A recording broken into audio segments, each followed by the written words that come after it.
Good morning, good morning. Ayan na po ang aking mga itinanim.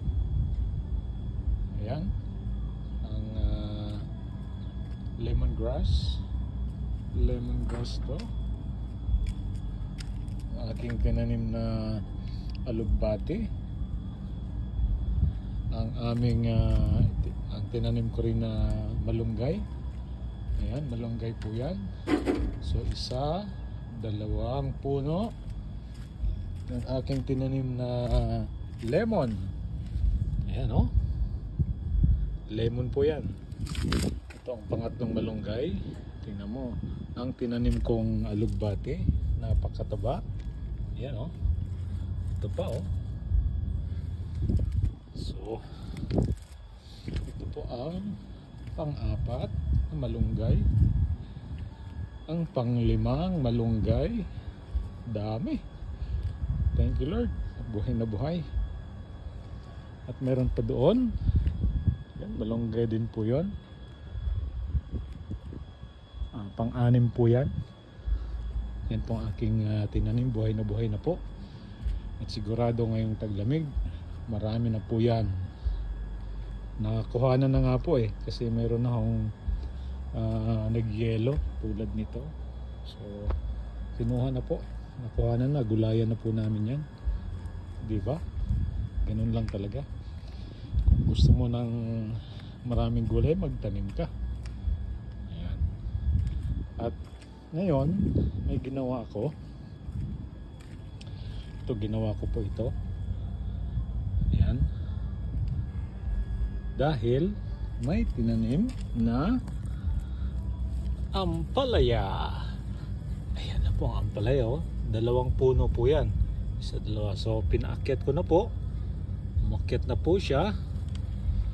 At dito ko po yan paakyatin. Dito. Yan. Akyatin ko po yan hanggang doon.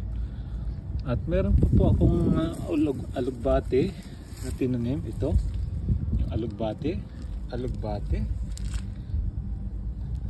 At may nakita po akong sampalukan doon sa simbahan. Binunot ko po at itinanim ko. Ayan, sampalukan, nabuhay na po. Diba? Ganun lang. So, meron pang alugbati dito. Ayan. So gagapangin ko po sila rito. Kaya ginawa ko po yan. Para pagdating ng mga isang buwan pa o 2 buwan, nako, kahit talbos lang po ng ampalaya, malaking bagay na po yan. Kahit hindi na mamunga yan, talbusan na lang namin ng talbusan. Ayan. Diba? Ayan, alugbati pa po oh.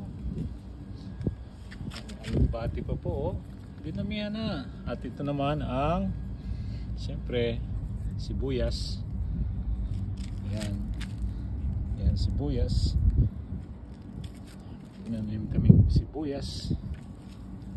At dito may tinanim din po akong sibuyas.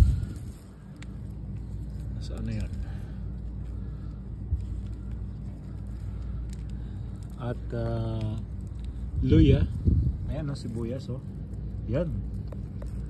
Nabuhay na po ang sibuyas na tinanim ko. 3 po yan. Ayan. Ayan o. Sibuyas po yan.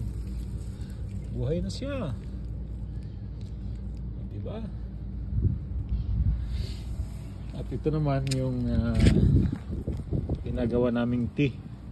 Mabango po itong ano na to. Itong dahon na to, mabango po. So ginagawa po naming tea yan. Napakabango, sarap. So, kung ano-ano lang po ang ginagawa namin. So ayun po ang tanim naman ng kasama ko.